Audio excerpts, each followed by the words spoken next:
La activa participación de los buques mercantes argentinos durante la Guerra de las Islas Malvinas, en cumplimiento de tareas logísticas, de abastecimiento de la flota de mar y en misiones de inteligencia, es una gesta que no solo merece estar grabada en el recuerdo de nuestros corazones, a través de los relatos expuestos por sus protagonistas, sino también quedar impresa en el bronce, como una de las páginas más ejemplares de nuestra historia. Aquí se vuelcan los hechos tal como fueron, protagonizados por seres de carne y hueso, pero gigantes en su convicción moral. Ellos, pese a las tensiones y las divergencias generadas por el clima bélico, supieron cumplir con sus misiones y estuvieron siempre a la altura de las difíciles circunstancias. Los vívidos relatos muestran la frescura de su fuente original y en ello radica su gran valor, pues no hay en esta obra maquillaje alguno.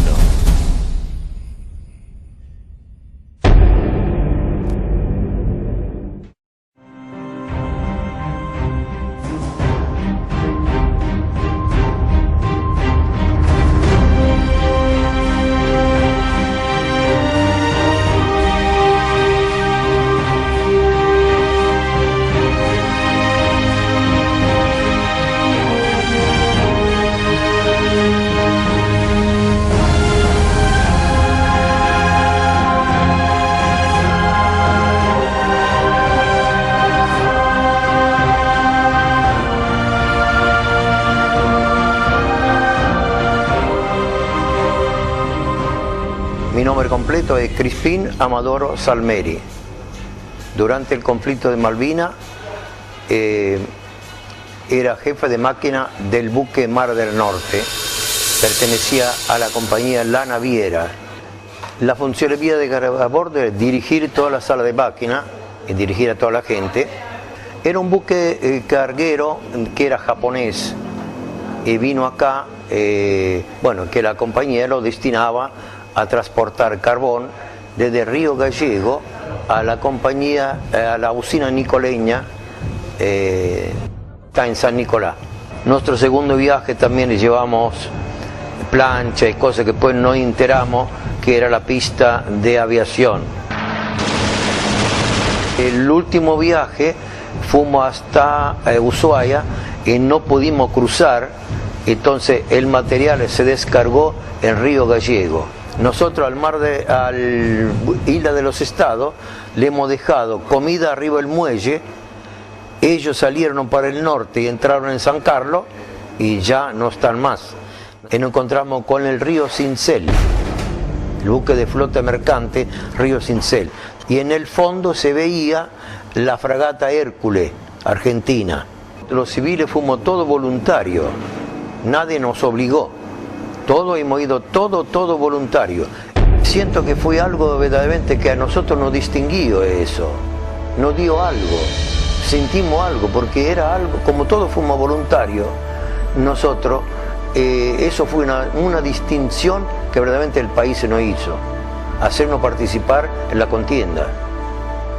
La Argentina me dio todo, y mi patria. El Cabo hace el servicio regular hasta Ushuaia siempre, tocando, depende de las cargas que haya, pero tocando Mar del Plata, tocando Bahía Blanca, tocando Ushuaia, para llevar pertrechos, cosas para tanto para la base como para los civiles, ¿no? Bueno, yo soy Gustavo Sergio Schelling y durante el conflicto de Malvinas estuve en la empresa Transportes Navales, en el buque Ara Cabo de Hornos. No tuvimos ningún problema, gracias a Dios.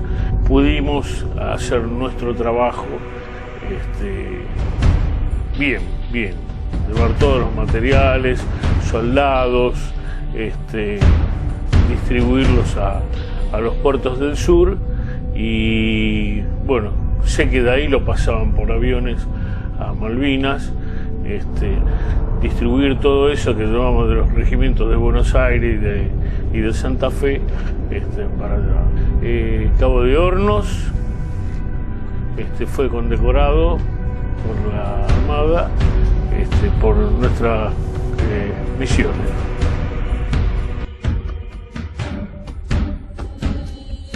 Yo era radioaficionado, pero no llevaba el equipo. Me advirtió de que no iba a salir porque teníamos silencio TX. TX quiere decir transmisión. Ahora, podíamos escuchar todo lo que quisiéramos. Y la radio lo mismo. La radio tenía silencio TX, quiere decir transmisión. No podía transmitir, porque el transmitir es un elemento que sirve para ubicar a un barco. Al enemigo usa un barco, usa la emanación de onda a través de la antena, lo ubica inmediatamente, goniométricamente o con otro instrumental lo ubica inmediatamente. Fue donde el comandante reacomodó la tripulación, porque había gente de mayor civil de 45 años que por ley está exento de tener que cumplir con la patria. Entonces uno de los que llamó, los últimos que llamó, me fue a mí, el capitán Franzosi. Y cuando me llamó a mí me dijo si iba a seguir o me quedaba de licencia. Y hay una anécdota que, bueno, es muy personal, pero no importa, la voy a contar sucintamente. Le dije, voy al camarote y vuelvo. Yo tengo un camarote exactamente igual que el negro, nada más que una cubierta más abajo. En mi escritorio no veía la proa, pero igual, exactamente todo igual. El camarote iba de banda a banda. Fui a buscar la libertad de embarco y le dije, ¿qué dice acá? Nacionalidad argentino. ¿Y para qué me preguntas si voy a seguir o no voy a seguir?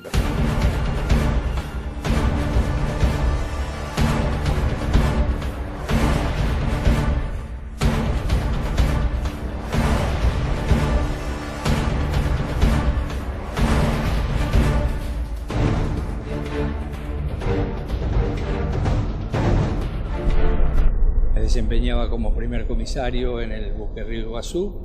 Salimos del puerto de Buenos Aires con destino a puertos de África. La primera arribada que teníamos era a Puerto Nouakchott en Mauritania, y allí teníamos que descargar 4.000 toneladas de leche en polvo que los Emiratos Árabes le donaban a la República de Mauritania para paliar en parte la hambruna que existía en esos momentos en ese puerto. Como tenían un solo muelle, éramos 20 buques que estábamos a la espera de descarga, y esa espera se demoró por 62 días. Estuvimos fondeados 62 días con un rolido permanente de 20 grados que te hacía prácticamente imposible vivir normalmente.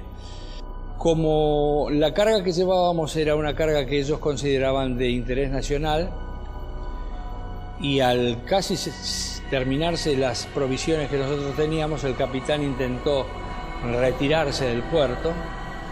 Le confiscaron el libro de navegación y la libreta del capitán y nos pusieron una patrullera interviniéndonos, interdictándonos para que no pudiéramos salir del puerto.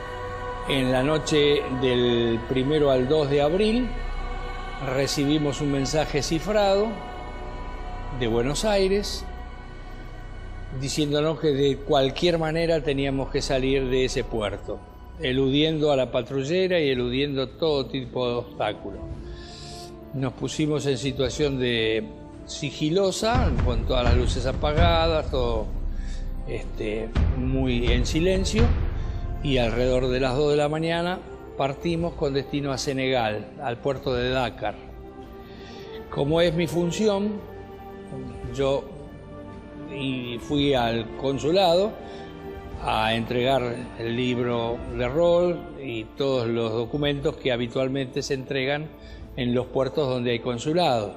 En ese momento me recibe el cónsul y me dice que el embajador quería verme para hablarme y transmitirle al capitán del barco nuestro ciertas novedades que eran reservadas.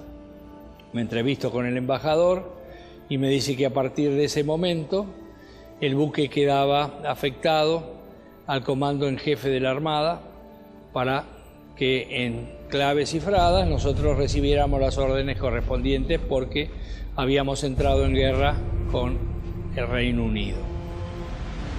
Hicimos provisiones y recibimos la orden de hacer inteligencia dentro de la zona de exclusión que tenía la isla de Ascensión, en donde en ese momento estaba toda la flota inglesa y los buques de apoyo que tenían de transportes de tropa y pertrechos. Rompimos el bloqueo, la exclusión, ingresamos dentro de las 12 millas para tratar de sacar la mayor cantidad de información posible, hasta que se nos cruzó una fragata misilística, nos bajó los cañones, nos apuntó y nos intimó a retirarnos porque si no comenzaban a disparar. Simultáneamente, primero vino un Sea Harrier, luego vino otro, que se nos pararon encima de la toldilla nuestra y bueno, amenazando con que iban a bombardearnos si no cambiábamos el rumbo y nos íbamos de la zona de exclusión. Esa fue la decisión del capitán, que cambió el rumbo, se retiró y bueno, salimos de la zona de Ascensión con algunas informaciones que pudimos proporcionar al comando en jefe de la Armada en forma posterior. Pudimos rescatar varias informaciones que creo que le fueron útiles en cuanto a la cantidad de buques que estaban apostados en el puerto de ahí de Ascensión.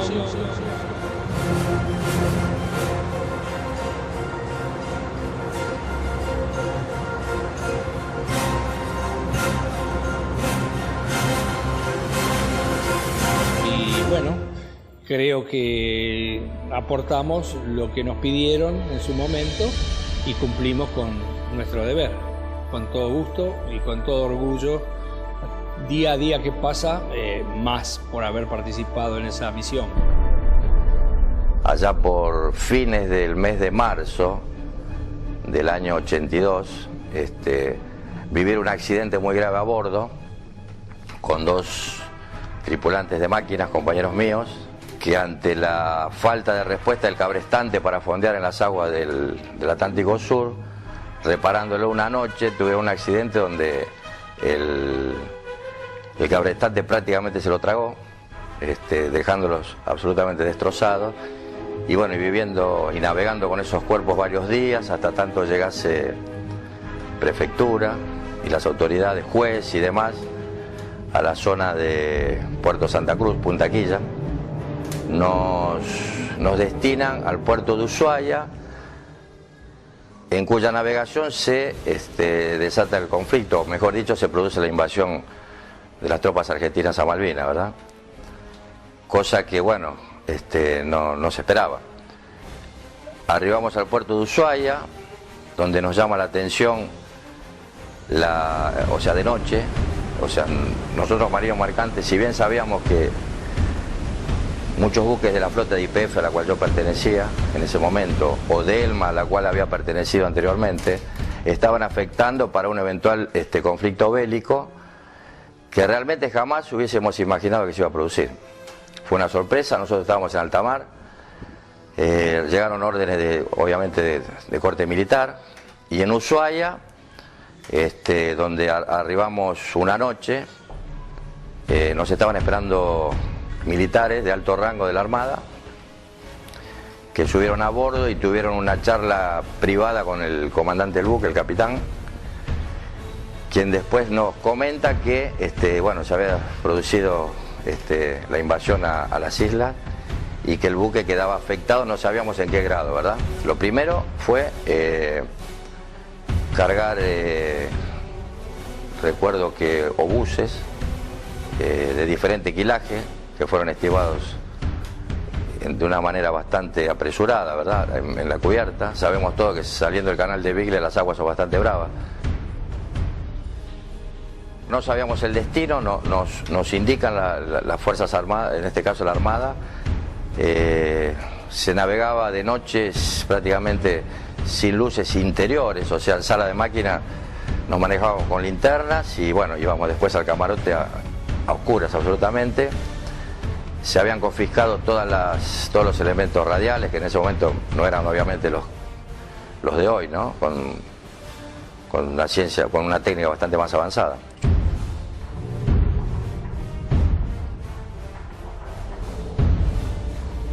Bueno, el primer destino fue Isla de los Estados, donde, o sea, costaba mucho ingresar porque tiene la boca de la isla es bastante compleja, con mucha marejada. Y después de creo que 6 o 7 intentos, prácticamente un día, ingresamos, conocimos la Isla de los Estados por dentro y estaban las lanchas rápidas ahí, de la Armada, la Intrépida y la Indómita, a quienes le hacíamos el abastecimiento, ¿verdad? También abastecimos a Santa Mar, a Navío Gurruchaga, donde ahí tomamos real conciencia de lo que estaba pasando, porque las tropas, que obviamente pasaban a nuestro buque, estaban en condiciones bastante precarias, ¿no? Y ahí es como que percibimos por primera vez que la cosa no era tanto como se decía, ¿verdad? La presión psicológica que se vivía por esos días, más allá, bueno, de esos elementos de falta de comunicación, más allá de la oscuridad que obviamente reinaba a bordo, ir al camarote, no poder leer una revista, ponerse a dormir directamente y la cabeza que trabajaba. En mi caso, bueno, yo tuve como una entrega particular, que ya es algo natural en mí, ¿verdad? Entrega en el buen sentido, me refiero, que si hay cosas que no la puedo manejar, bueno, ¿para qué me va a preocupar tanto si era inmanejable esa situación? Fundamentalmente porque estaba por nacer mi hijo menor, que nació en pleno conflicto, y yo llegué a creer que no lo iba a ver, pero ¿cuál era la razón por la cual que más nos tensionaba? Eran los aviones que hacían infilación con los buques mercantes que estaban navegando las aguas del Atlántico Sur.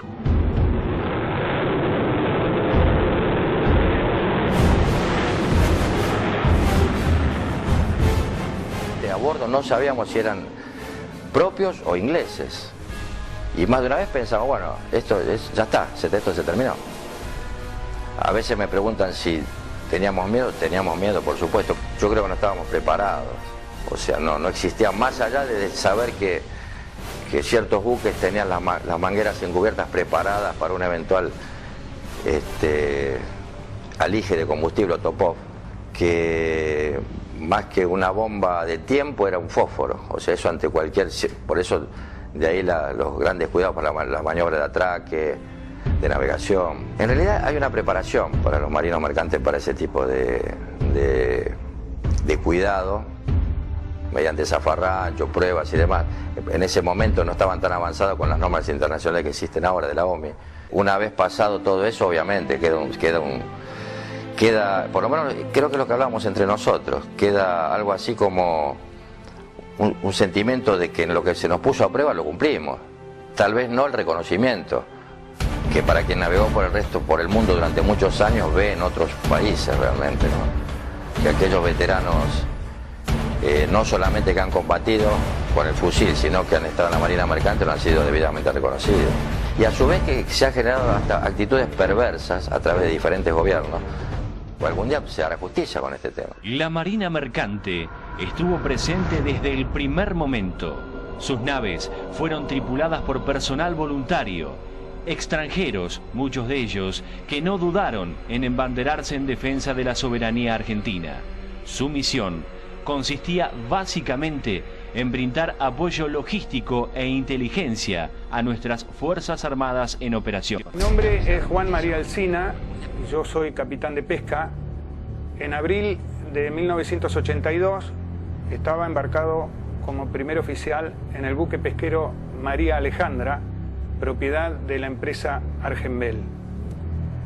El día 22 de abril, estando en la zona de pesca, el capitán Luis Coagliarella, quien en ese entonces era el capitán del barco, recibe la orden de parte del armador de regresar inmediatamente al puerto de Mar del Plata desde la zona de pesca, porque nos habían asignado, nos íbamos a enterar más tarde, una tarea a cargo de la Armada Argentina. Regresamos rápidamente a Mar del Plata. El día 22 de abril entramos a puerto y entre la mañana del 22 de abril y la tarde del 23 de abril, el capitán Quagliarella recibe mucha información y órdenes muy precisas de la aventura que íbamos a encarar a partir del día 23. Se trataba de formar un grupo de barcos pesqueros de 3 unidades de la flota de la ciudad de Mar del Plata que iban a partir rumbo al sur a hacer, bajo la fachada de la búsqueda y rescate de náufragos o de pilotos derribados durante la guerra de Malvinas que se avecinaba, en realidad este grupo de 3 buques iba a hacer espionaje, es decir, se iba a apostar en distintas zonas, en áreas del mar argentino, cerca de las Islas Malvinas, a modo de efectuar una alerta temprana, esperando el pase de la flota enemiga. Fue así como, a pocas horas antes de terminar el 23 de abril, zarpamos los 3 barcos, el grupo conformado por el pesquero Narwhal, el pesquero Constanza y el pesquero María Alejandra.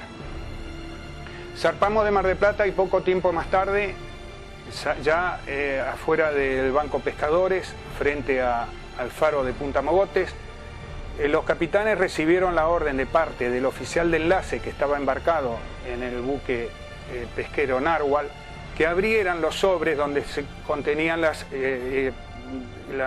órdenes secretas. De modo que los capitanes, enterados de la verdadera razón de nuestro viaje y contando con toda la información que estaba dentro del sobre, que contenía códigos para transmitir los avistajes a tierra, horarios de transmisión, frecuencias de radio y otra cantidad de órdenes muy precisas, fue que preguntó el oficial de enlace por segunda vez, porque ya en tierra habían preguntado si alguno de los tripulantes querían no continuar con el viaje, estaban en condiciones de desembarcar, a lo cual todos respondieron que no.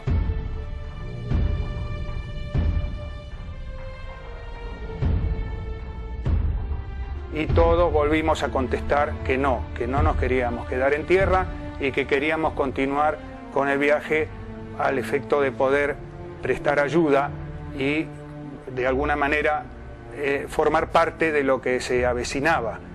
Claro, no sabíamos en realidad, en ese momento, el día 23 de abril, todavía no habían empezado los combates y se suponía, inclusive según la propaganda oficial, que el enemigo ni siquiera iba a llegar a las aguas del sur. Navegamos 2 o 3 días hasta que nos posicionamos muy cerca de las Islas Malvinas, dentro de lo que más tarde, de manera unilateral, el enemigo demarcó como una zona de exclusión, las 200 millas, y comenzamos nuestra tarea, que era simplemente fingir como que estábamos pescando a una velocidad de arrastre, que es aproximadamente 4 nudos, y recorrer un arco que estaba exactamente frente a lo que es Puerto Argentino.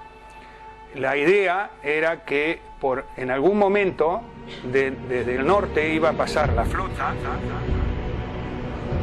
y que nosotros, los pesqueros, íbamos a poder inmediatamente transmitir a tierra la posición por donde pasaba la flota y con qué rumbo, de manera tal que las Fuerzas Armadas en tierra tuvieran esa información para poder atacar a la flota inglesa. María Alejandra recibe la orden de tierra que debía acudir lo más rápido posible a una zona entre nuestra posición y el continente donde había sido atacado el buque de guerra Alférez Sobral. Teníamos que ir en auxilio de ese buque, lo cual fue inmediatamente cumplido y partimos rumbo al encuentro del Alférez Sobral. Navegamos durante 2 días con unas condiciones de tiempo muy malas y realmente no pudimos llegar a rescatar o ayudar al rescate alférez Sobral, porque el Sobral llegó unas horas antes a Puerto Deseado. Fue por esa razón que nosotros también arribamos a Puerto Deseado el día 6 de abril.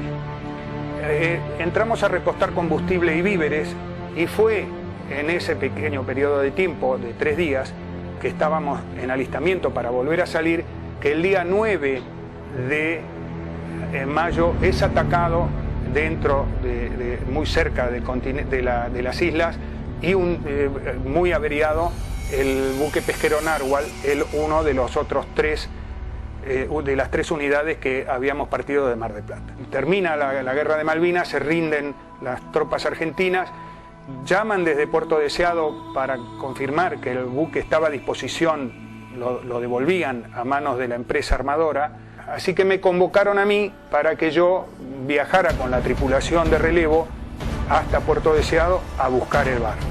Primeros días de junio, con mucha alegría, en primer lugar por haber cumplido con la patria y en segundo lugar por haber también rescatado y haber vuelto a tener con nosotros nuestra herramienta de trabajo, que fue el buque María Alejandra. Muchas gracias. Bueno, mi nombre es Guillermo Carbonara. En el año 82, durante Malvinas, me desempeñaba como marinero en un buque factoría de nombre Usurbil, que pertenecía a Pesquera del Atlántico, la empresa Pesquera del Atlántico. El día 11, 12 de abril salimos a tareas normales de pesca. Bueno, y cuando llegamos acá enfrente de Mar del Plata, el capitán de nuestro barco, que Ramón Arbelo, nos comunica de que hay una orden de la Armada de fondear en el entrepuerto de Mar del Plata. Cuando llegamos acá al entrepuerto, vino un barco de la Armada, hizo andana con el nuestro.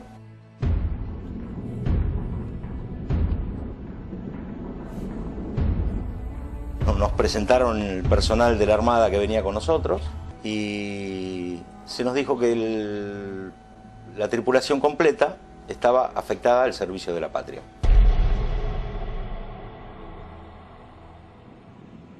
Nadie presentó ningún problema. Bueno, y a partir de eso se nos empezó a leer la misión que teníamos, que iba a ser de patrullaje,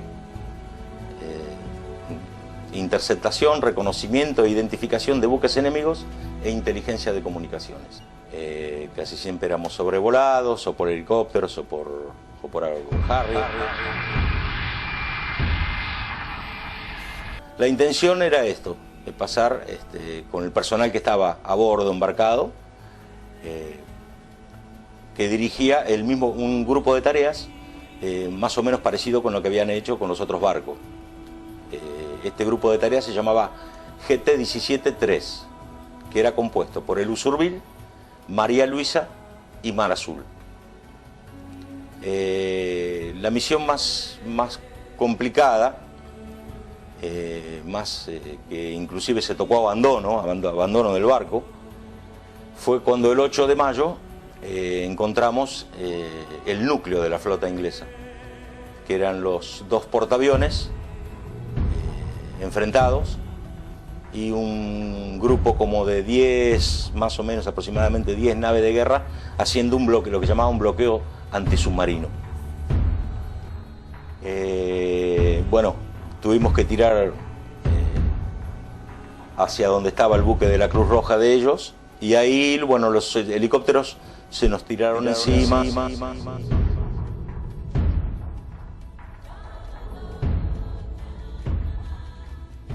Y bueno, el barco Usurbil tenía la suerte de ser muy conocido en Malvinas, porque había hecho muchas campañas a la Merluza Austral, ¿no es cierto? Entonces yo intuyo de que tenía un cierto conocimiento de las autoridades inglesas, o por lo menos de las autoridades de Malvinas.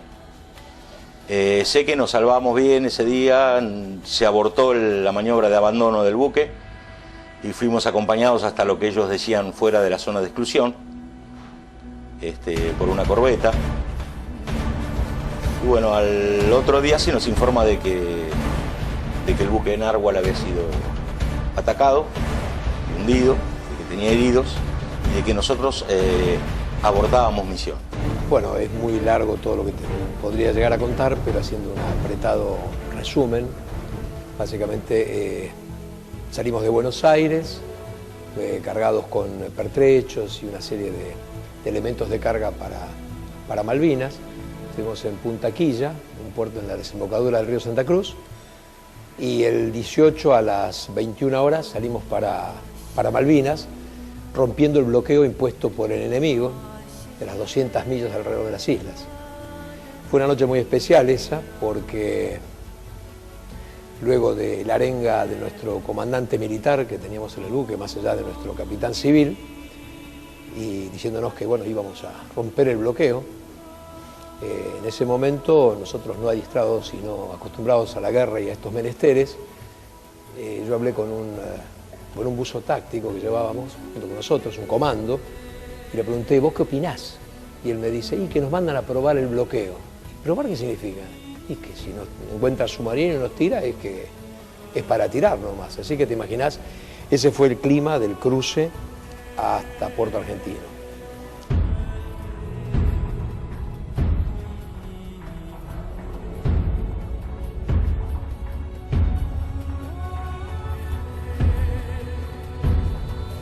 El 1 de mayo, a las 11, bueno, a la mañana temprano, a la madrugada, comienza la guerra, atacan la pista de aviación, los ingleses, y luego tiran contra los buques que estábamos fondeados en la bahía. 8:23 de la mañana se repite el ataque contra Puerto Argentino, con mucha mayor intensidad. Antes habían sido 2 aviones que habían bombardeado el aeropuerto con escasa suerte. Ahora el tiroteo es mucho más intenso y se ve que además otro de los blancos es el mercante argentino que está... No te voy a decir que era más grande que Puerto Argentino, pero era muy grande y un buque prácticamente vacío, estaba todo afuera, ¿no es cierto? Y un buque de 124 metros de largo. Podíamos llevar cualquier tipo de carga, inclusive carga líquida. Nosotros estábamos en la línea del Golfo de México. Bueno, y a Malvinas llevamos de todo. En la bodega de proa, la bodega número 1, llevábamos no sé cuántos cientos de tambores de nafta JP1 para aviones. Así que un solo tiro ahí hubiera reventado todo el buque, ¿no? Una vez más, por enésima vez, alerta roja. Todo el mundo se ha guarecido y aquí vemos al Formosa, que también ha dejado la bahía de Puerto Argentino, al igual que el Carcarañá, para estar más protegido, tanto por las baterías costeras. Y se decidió salir de allí y ir al mar. Y el Carcarañá, que estaba también con nosotros allí, ellos por otras razones, porque estaban absolutamente cargados, y el riesgo era que volasen todos, no con alguna bomba, sino con un martillo desde el aire, salieron junto con nosotros. Salimos y fuimos caleteando por el este de las islas, y al sur de las Malvinas, a la altura del Estrecho San Carlos, frente a la isla Pelada, bueno, una cuadrilla de aviones argentinos nos confundió con un buque de aprovisionamiento inglés y nos atacó.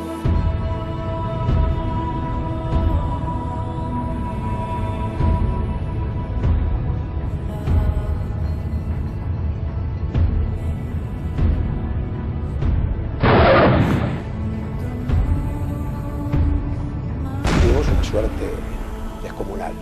Tanto es así que una revista de actualidad en aquel momento tituló en la tapa El milagro del Formosa, porque nos pasó de todo y de todo salimos. Fue con muchísima suerte porque la bomba que introdujeron y cayó en el barco, que fue a la bodega, de 250 kilogramos, no explotó porque se desactivó la espoleta de la misma. 4 bombas nos tiraron la escuadrilla Trueno del capitán Carvalho. Nos tiraron 4 bombas. 3 bombas cayeron en el agua y reventaron abajo. Bueno, fue un momento de miedo, digamos, todo preparado ya para abandonar el barco, ¿no?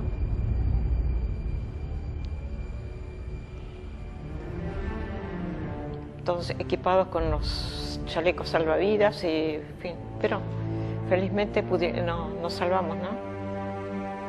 Y los impactos de metralla atravesaban 3 mamparos, o sea, 3 paredes interiores del buque, y no tocó a nadie. Fue una suerte enorme. Y entonces mandamos a toda la gente a que revisara el barco, a ver, porque teníamos como 30, 40 impactos de bala. La sensación cuando nos enteramos fue tremenda, pero el miedo que podía explotar o podía pasar algo, no me acuerdo que me dio en broma, comentaba con el capitán, con el jefe de cubierta, le digo, pues esta bomba estuvo toda la noche golpeando de una banda a la otra y no explota más. Esto debe haber, yo no entiendo nada, digo, pero difícilmente explote. Y fue así, que la vinieron a ver en Tierra del Fuego expertos, bueno, se la estivó en forma conveniente y vinimos hasta Buenos Aires navegando con la bomba. La llevamos hasta el dique donde entramos, ¿no es cierto?, en Puerto Buenos Aires. En ese momento estaba casado, no tenía hijos, y después nacieron mis 2 hijas. Sí, me revolucionó totalmente. Y es el día de hoy, y me pasa a mí, le pasa a muchos otros muchachos, me reúno con otra gente que estuvo en Malvinas, y es como que a esta edad uno empieza a tomar conciencia de todo aquello, ¿no es cierto? Es como que se siente de una manera diferente, y lo vive con mucho orgullo. Ese fue un momento de gran miedo para todos, porque no sabíamos si íbamos a salir vivos de las islas, ¿no? Yo tenía una tripulación excelente, muy profesionales todos y muy valerosos todos, como lo demostraron en esta misión que tuvimos que hacer. Nuestro trabajo no era ir a la guerra ni nada por el estilo, nuestro trabajo era cargar y descargar y andar por los puertos del mundo. Pero la tripulación se portó de 10. Sí, evidentemente son marcas que se llevan por siempre, porque hay detalles que por ahora no van a venir a cuento, pero estar en medio de un ataque donde uno no está indefenso, no tiene nada, ni siquiera una gomera para tirarla a alguien. Entonces está esperando que la próxima sea la decisiva y la final, ¿no? Entonces en ese momento, no sé, algunos rezan que cree, piensa en la familia, piensa, bueno, son los momentos límites, ¿no es cierto? Somos los supervivientes del Formosa. Mi nombre es Asterio Bagata, año 82, en buque Narva, desempeñaba como patrón de pesca. El día 20 de abril nos llama acá de Prefectura de Mar del Plata que arribara en forma urgente a Puerto Mar del Plata. Y el día 22, zarpamos con 3 barcos, María Alejandra y Constanza con nosotros. El día 23 zarpamos ya directamente hacia la zona de Malvinas. La misión ya de público conocimiento, cumplir la tarea de inteligencia, ¿no? Después de 7 días aproximados de navegación hemos captado ecos en radares y el día 30 de abril nos fuimos interceptados por un submarino y escoltados para que alejara la zona, porque yo no quiero decir zona de exclusión, porque para nosotros no existe zona de exclusión, son cosas de ellos, pero para nosotros no. Y bueno, y el día 30, a partir de ahí, fuimos hostigados periódicamente con helicópteros, submarinos y fragatas. Y el día 4 nos recibimos un mensaje de que nosotros vayamos a ayudarlo cuando fue atacado a Aviso Solar. Hemos navegado como 15 horas, después recibimos un mensaje que no era necesario porque estaba navegando con su propio medio al continente. Y volvimos otra vez a la parte noreste de Malvinas, aproximadamente cerca de 50 millas de Malvinas. Ahí nos encontramos con la gruesa flota inglesa que estaba en tarea de reabastecimiento. Y ahí nos interceptaron una fragata Alacrity, se llama la fragata, que nos interceptaron y nos comunicaron que alejara de la zona. Y después de ahí, fuimos más a la parte sueste de Malvinas, aproximadamente como 60, siempre estuvimos navegando cerca de Malvinas, entre 40 y 80, 90 millas de la Malvinas, ¿no? La parte noreste o sudeste. Y ahí fuimos advertidos varias veces con aviones, helicópteros, con fragatas,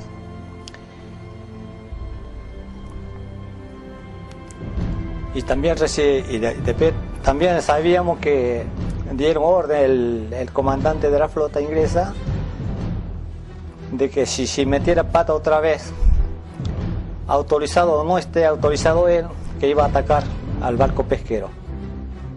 Y así fue, el día 9 de mayo nos atacaron con 2 aviones.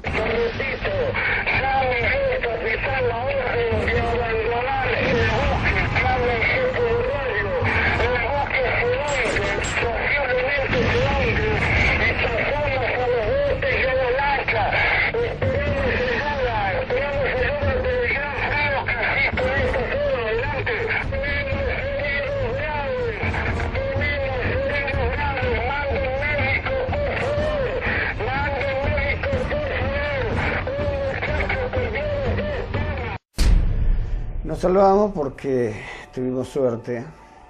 Yo entre eso rescato de que date cuenta de que yo estaba en la cucheta y yo veo por el ojo de buey el avión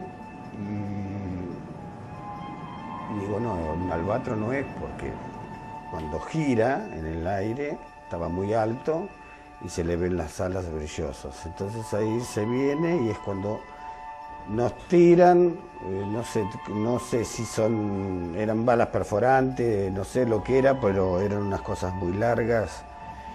Y yo justo me levanto porque vino Omar a avisarnos que nos atacaban, y me levanté, hice 3 pasos y cayó la bomba en mi cama.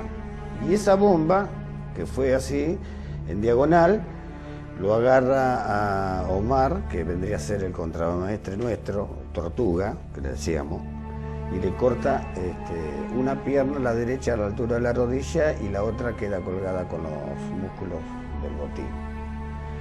Bueno, Cotito Zaragoza, que venía atrás de él, salimos juntos por el pasillo y subimos a lo que vendría a ser la sala de radios y donde estaba la enfermería, porque arriba estaba la timonera. Subimos y en vez de ir para el lado de estribor nos fuimos para el lado de babor, que estaba la radio ahí, y nos dimos cuenta que ahí no estaba el bote. Entonces pegamos la vuelta y no sé qué fue, ametralladora, bomba, lo que sé, que nos tiró de una banda a la otra.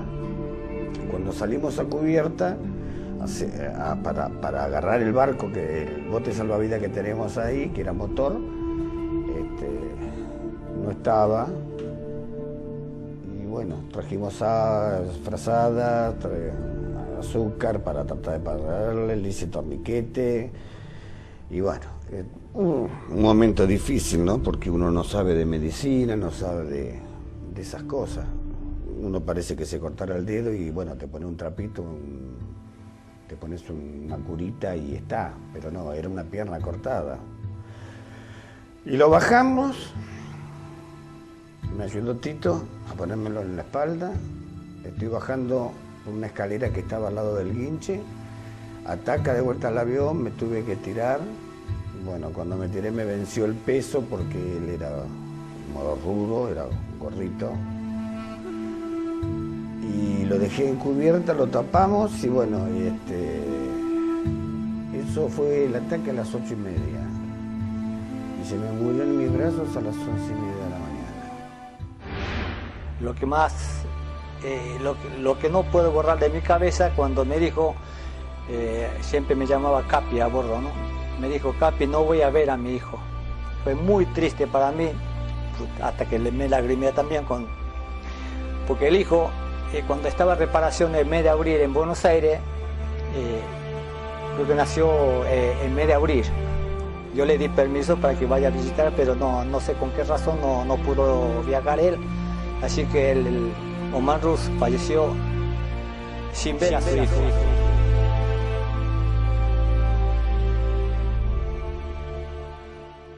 Yo soy Feliciano Miño, ex tripulante del pesquero Narwhal. En la guerra de las Malvinas salimos a probar el buque porque estábamos en reparaciones de aproximadamente un mes en Buenos Aires. Ese ataque sorpresivo hicieron tirar algunos proyectiles o municiones, yo no entiendo de esas cosas, pero sí entendía que yo tenía que mantener el buque a flote porque la responsabilidad mía como maquinista era mantener el buque a flote. Entonces, ¿qué hice? Bajé con 2 marineros al costado del buque y tapaba los rumbos. Esos rumbos evitaba que entrara agua a la parte interna del buque para mantenerlo a flote. Y en esos impactos que tiraba, tuve la desgracia de perder una vista, parte de un dedo, y también se me perforó la balsa y nos fuimos al agua los 3, que éramos 2 marineros y yo. Quedamos flotando en el agua y era zona de tiburones, pero sabíamos cómo defendernos de los tiburones, es decir, golpeando con la mano el agua, y los tiburones les molestaban porque son muy sensibles en el oído, se iban, no nos atacaron. Pero a base de eso después yo y mis compañeros los salvaron. Yo quedé un poco alejado del barco y volví solo. Pero me faltaba un dedo de la mano izquierda, no podía nadar. Y llegué hasta el lugar que tenía que subir al buque y estaba la escala de gato que se llama. Traté de subir y no pude levantar la mano porque tenía un tendón cortado del brazo. Y me quedé ahí hasta que terminó el bombardeo, me quedé colgado de una mano. En cubierta, me dejaron en la parte de arriba de cubierta y mis compañeros me ayudaban a ver qué tenía. Y después de eso, bueno, vino otra alarma, que tocaba la alarma en el buque y había que buscar los salvavidas, las cosas que tenía, documentos, y guardárselo porque iba a abandonar el buque. En ese momento teníamos que abandonar todas las cosas, sacar las propiedades, los documentos principalmente. Y nos tiramos al agua y tal es así que se hundió también la balsa que íbamos a embarcar, porque nos tiramos todos prácticamente en una sola balsa, la primera que bajó, y se hundió. Entonces, ¿qué pasó? Nos quedamos sin balsa y se armaba con las puertas de los camarotes, que son de madera, hicimos balsa y tiramos las puertas de los camarotes y con ellas flotábamos arriba, hasta que vino un barco de los ingleses.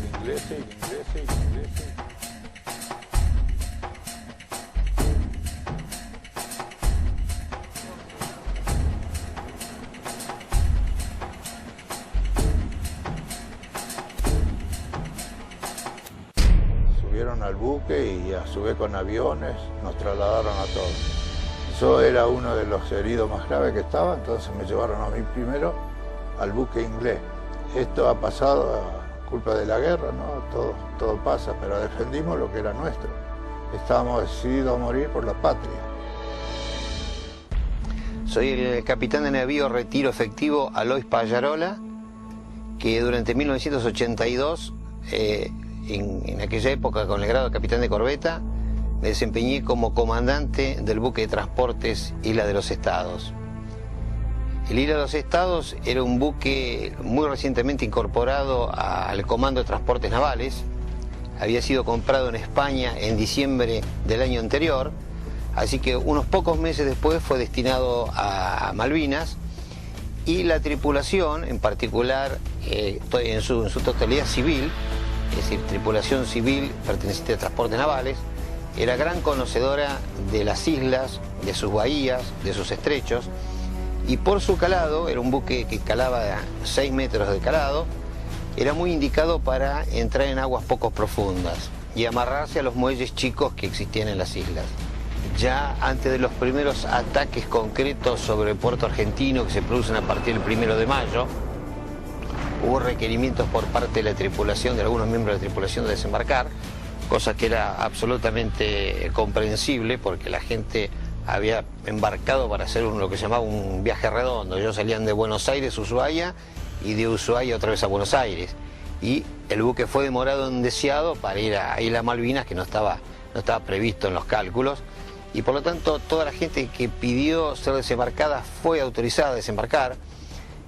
La única condición que pusimos con Panigadi, que era el capitán civil, y yo, que era el comandante militar del buque, fue que Transportes Navales nos proveyera el adecuado relevo de cada hombre que quería desembarcar.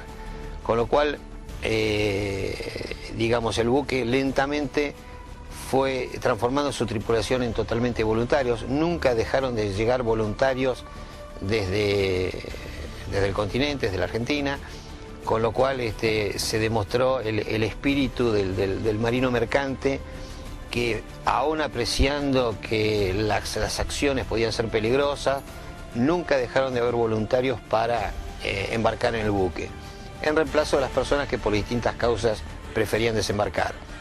Así fue como, bueno, antes del 1 de mayo, cuando empiezan los primeros ataques en Puerto Argentino, los buques que estábamos fondeados en la bahía frente al puerto nos dan la orden de dispersarnos para evitar ser hundidos frente a Puerto Argentino.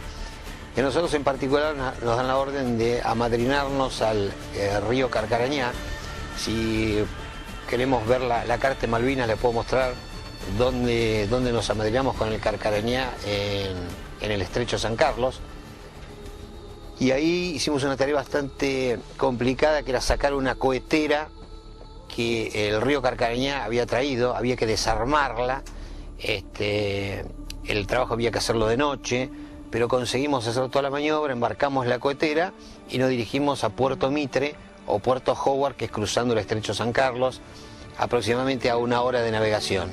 Siendo ya totalmente oscuro y el buque navegando en el San Carlos, explotó sobre el buque una granada luminosa. Yo enseguida recuerdo que tomé la radio, estaba en el puente, y llamé a Puerto Mitre al capitán Molini, que estaba con el Forrest, y a él Molini me contesta que no es ellos los que nos están iluminando, sino que evidentemente hay fuerzas británicas de superficie en el estrecho. Y efectivamente a los 5 minutos se producen los primeros disparos.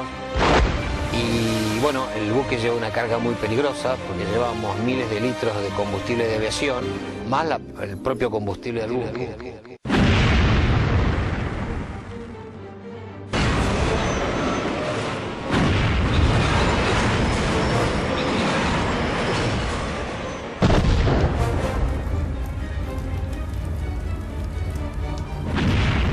Se empiezan a encendir se sintieron explosiones y se veían los resplandores así en el horizonte. Bueno, y ahí por radio, bueno, había bastante confusión lógica. Y ya había sido atacado el Isla de los Estados. Imagínense que con todo lo que le habíamos pasado nosotros, que era toda la carga nuestra, en cuanto lo tocaron,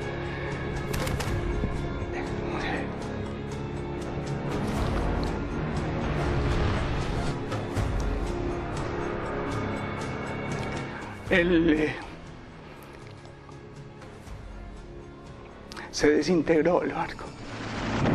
Y después de la explosión, que prácticamente no se veía nada, porque los vidrios se habían volado, y había como un polvo en suspensión, de todas las personas, el único que había quedado era el capitán Panigadi, que estaba herido y tirado en el suelo.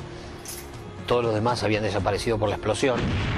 El buque se empezaba a escorar lentamente a estribor, así que yo salí por la banda de babor, en general al revés de lo que nos habían enseñado, y ahí ayudé, tiré unas balsas al agua. El primero que salta al agua es el marinero López, luego el marinero Sandoval.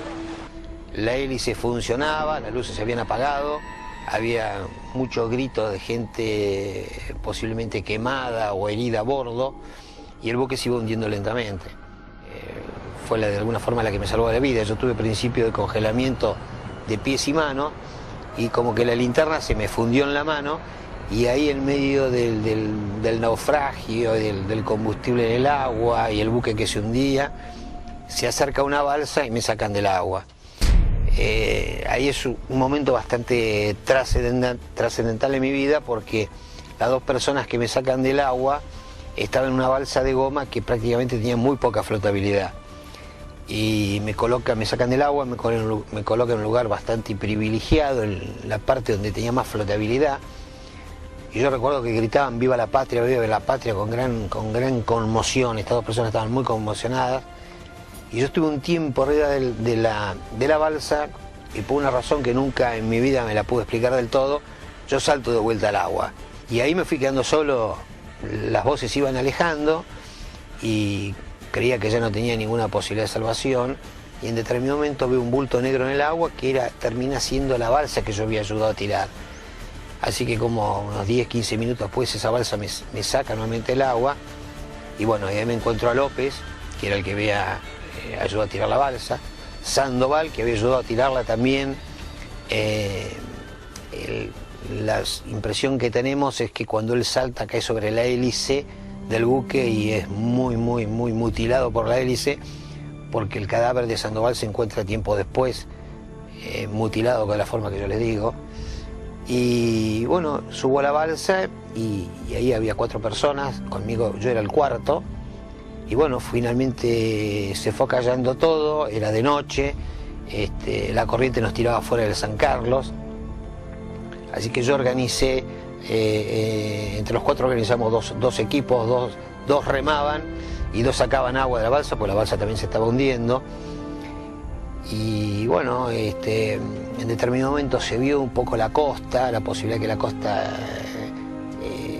la apreciación ahí, el ancho del San Carlos es de aproximadamente unas 10 millas, así que bastante ancho, vamos por decir 18 kilómetros de ancho. Pero en determinado momento parecía que si alguien se tiraba al agua podía hacerlo, podía llegar a la costa, y se tira primero Botaro, que tenía salvavidas puesto, después se tira al agua Panigadi y López, que el llamado Gallego, porque era oriundo de La Coruña, me pregunta a mí qué voy a hacer. Le digo, yo aprecié que si me tiraba no llegaba al agua nadando, y él no sabía nadar, así que se quedó en la balsa. Y bueno, en determinado momento me da la impresión de que si me tiro podría llegar a la balsa, pero a diferencia, yo cuando me tiro llevo un cabo salvavidas, ato el extremo del cabo a la balsa y me voy nadando con la otra punta y logro llegar a tierra, y ahí comienzo a tirar de la soga y a traerlo a López arriba de la balsa, y cuando prácticamente estaba perdiendo las fuerzas, López me avisa que Botaro se estaba ahogando, no llegaba a la costa. Entonces yo até la balsa con unas piedras, me tiro al agua, lo consigo nadar hasta donde estaba Botaro y lo logro traer hasta la costa y ponerlo a salvo. Yo creo que lo que supongo un poco que sucedió en ese momento es que yo pierdo el conocimiento, pues a partir de que lo salvo a Botaro no recuerdo hasta que de golpe siento gritos fuertes, muy fuertes, y era López, otra vez López, que avisaba a los gritos que Panigadi, que era el primero que se había, o el segundo que se tiró, estaba todavía intentando nadar, pero en lugar de acercarse a la costa había invertido el rumbo, digamos, y estaba nadando en alejamiento y se perdió. Yo no tenía prácticamente más fuerzas para tirarme vuelta al agua, pero logré traerlo a López un poco más cerca de la costa, y ahí López se tira al agua y consigue llegar. Y en esa isla nosotros ahí determinamos finalmente, esa noche dormimos en la intemperie, intentamos hacer una cueva para cobijarnos, pero en piedra no se podía, además teníamos la mano, no pudimos hacer ni una cueva ni nada para cubrirnos. Y bueno, y por suerte al día siguiente divisamos una cabaña, ahí llegamos, y ahí tomo conocimiento cuando entro a la cabaña de que estábamos en la isla Cisne, que es una isla que está en el centro de San Carlos, porque había unos grandes fajos de lana que decían Swan Island, o sea, Isla Cisne en inglés. Y bueno, ahí nos sacamos la ropa mojada, nos armamos con unas arpilleras, nos vestimos con arpilleras, así que parecíamos 2 extraterrestres.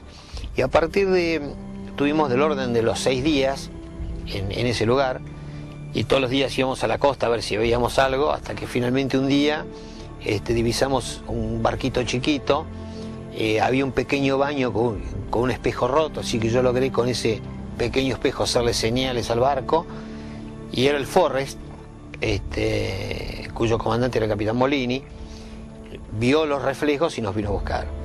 Así que bueno, eso es sucintamente mi participación en el conflicto y como comandante de la Isla de los Estados.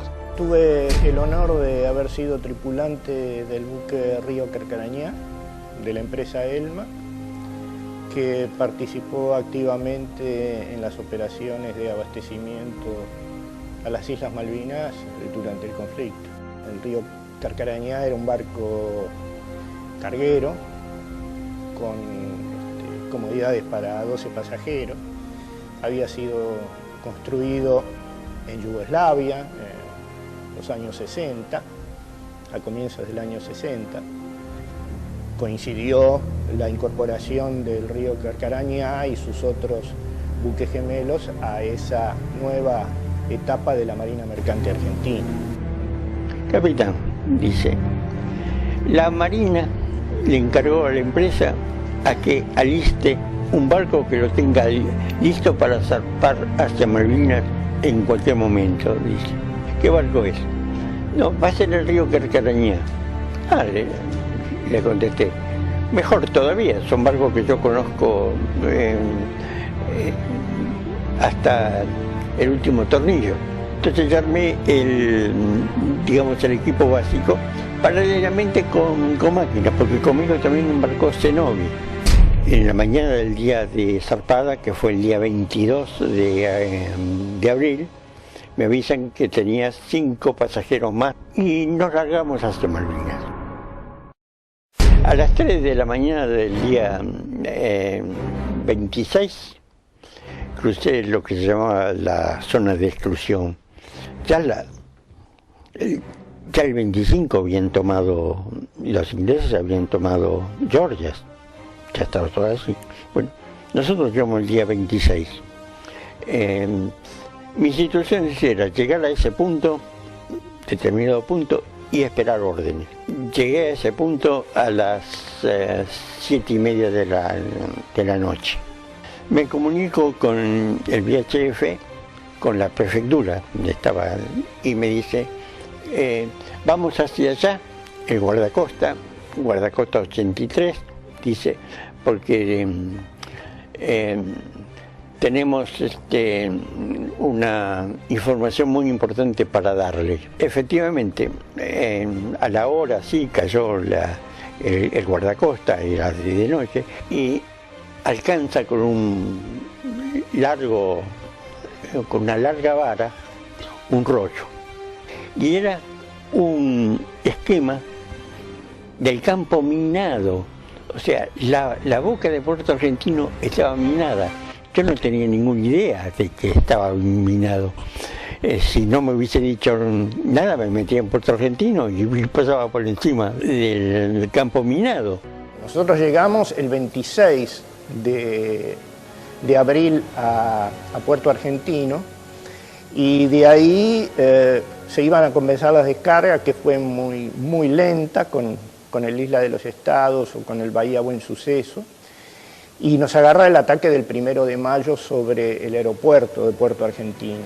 Ahí nosotros estamos en la Bahía Grusac, frente al aeropuerto, el ataque del 1 de mayo a la madrugada con los Vulcan y luego con los Harrier un poco más tarde, y eso fue el 1 de mayo. Y bueno, esa mañana del 1 de mayo nos toma de sorpresa, primero el bombardeo de la madrugada por el Vulcan. 11:05, sigue la alerta roja, pero no hay novedades, no hay otro ataque, por lo menos por ahora no se ve que sea inminente. Ese es el Carcarañá que acaba de salir. ¿Qué es lo que está buscando hacer? Está tratando de protegerse porque estaba fondeado ahí en Puerto Grusac y estaba muy vulnerable a cualquier pasada de los aviones enemigos. Ya habíamos sorteado para la entrada a Puerto Argentino, como lo hicieron todos los barcos mercantes, habíamos sorteado el campo minado, que el buque Isla de los Estados, los mercantes del buque Isla de los Estados habían efectuado previamente, antes del 1 de mayo. Y luego nosotros vamos a operar dentro del estrecho de San Carlos para tratar de descargar toda la carga, lo que sí finalmente hacemos. Pero lo último que dejamos en Malvinas es la cuetera, precisamente, que iba para para la defensa de Puerto Argentino. Cuando empieza el ataque, yo estaba en el arenón en ese momento y estábamos mirando y parecía una película porque se veían las baterías antiaéreas de Puerto Argentino disparar sobre las nubes, se veían las trasantes luminosas, no se entendía bien a qué era lo que le tiraban hasta que empezaron a aparecer los primeros aviones.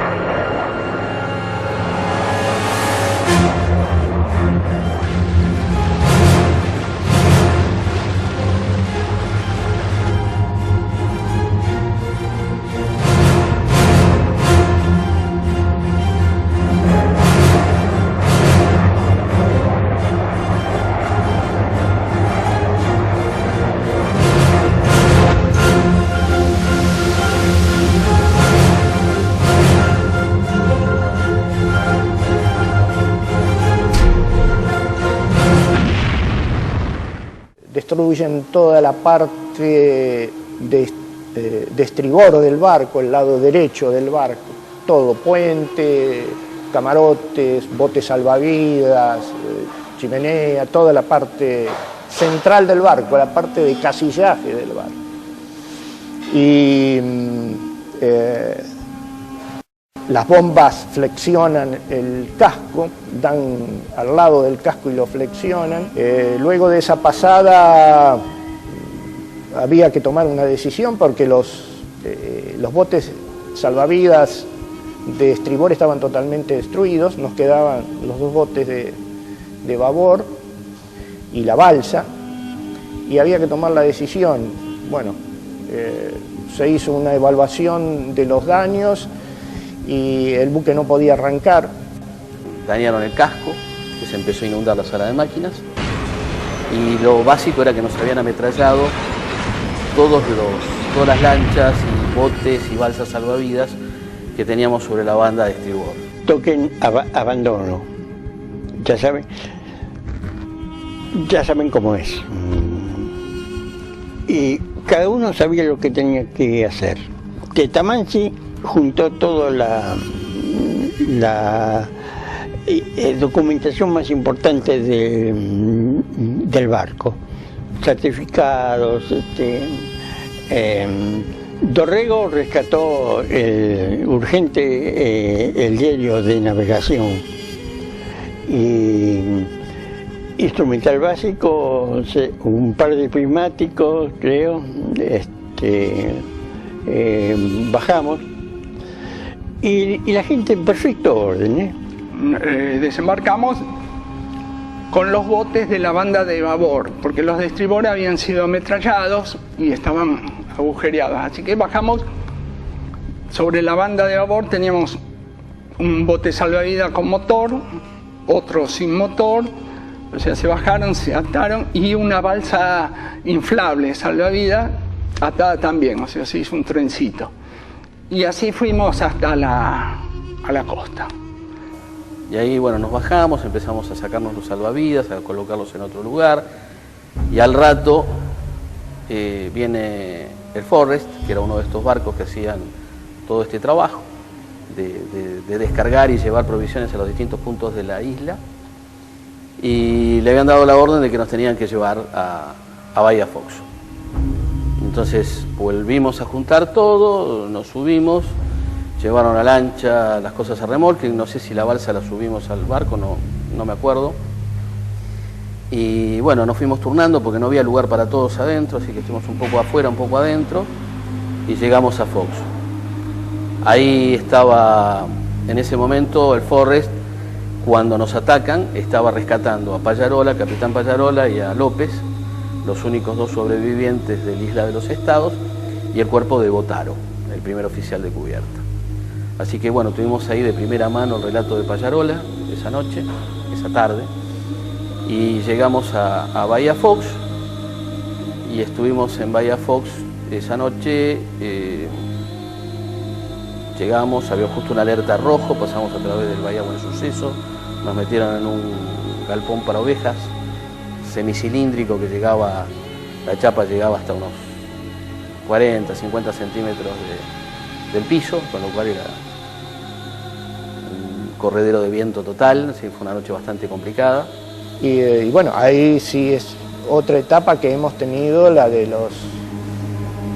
la permanencia en tierra esos 20 días como náufragos, y ante el cañoneo naval, que fue muy fuerte también sobre esa posición de ejército, y ataques de aviación.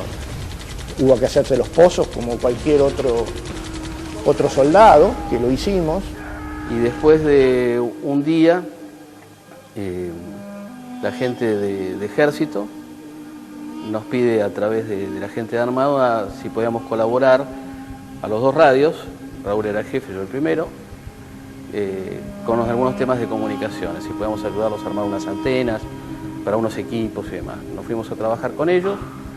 En ese momento volvieron a atacar dos aviones Harrier al Buen Suceso, y a partir de ahí se cambió, digamos, la ubicación del puesto comando, que estaba en la línea de fuego, y nos pidieron a ver si podíamos darles una mano para cambiar la instalación de radio de ellos. Ahí estuvimos dándole apoyo en toda la parte de comunicaciones. Agarramos a un cabo que había en el Bahía Buen Suceso, que era radio, le explicamos un montón de cosas que necesitábamos para poder hacer, y empezamos a hacer guardia de atención de 4 horas por 8. Estuvimos una semana trabajando de ese modo, y la noche del 25 de mayo nos viene a visitar una fragata inglesa, que después supimos que era la Plymouth, y empezaron a las 9 de la noche, la detecta un radar de infantería, un RACIT, y empiezan a bombardear, pero en forma muy aleatoria, o sea, no le pegaban a nada. Bueno, después hubo una breve emisión por radio, por suerte habíamos corrido las antenas con Raúl, tomaron la línea del lado y nos entraron a cañonear, y ahí impactan donde estaban en el nuevo puesto comando, y a mí me hieren una esquirla de un cañonazo de la Plymouth, me hiere, pegan un arma que yo tenía en la mano, y eso me salva. Así que estuve herido desde el 25, 26 de mayo, hasta que después nos evacuaron. El 5 de junio vino el Bahía Paraíso, y en el primer viaje que hizo nos evacuó a todo el personal del Carcarañá. Y bueno, ahí estuvimos, bueno, por supuesto, corriendo cuando venía el ataque aéreo, y después, cuando ya se puso más pesado,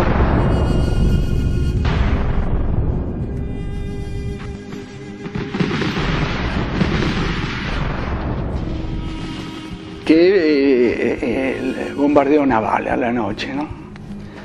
Eso era bravo. Entonces ya no estábamos adentro del galpón, nada, habíamos hecho una especie de refugio, qué sé yo. Había como unas barrancas al lado del mar, al lado del agua, y ahí habíamos, lo que podíamos, habían puesto tambores llenos de piedra y de lajas, había muchas lajas.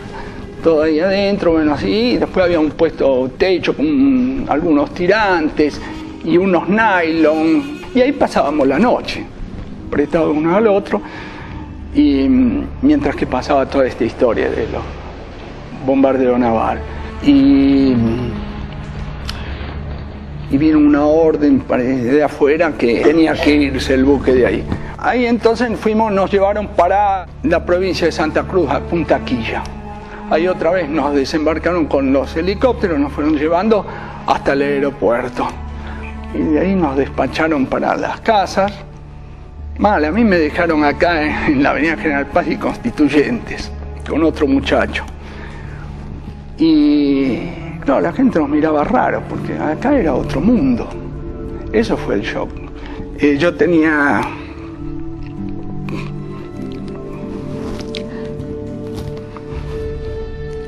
hijas chicas, tenía mis padres.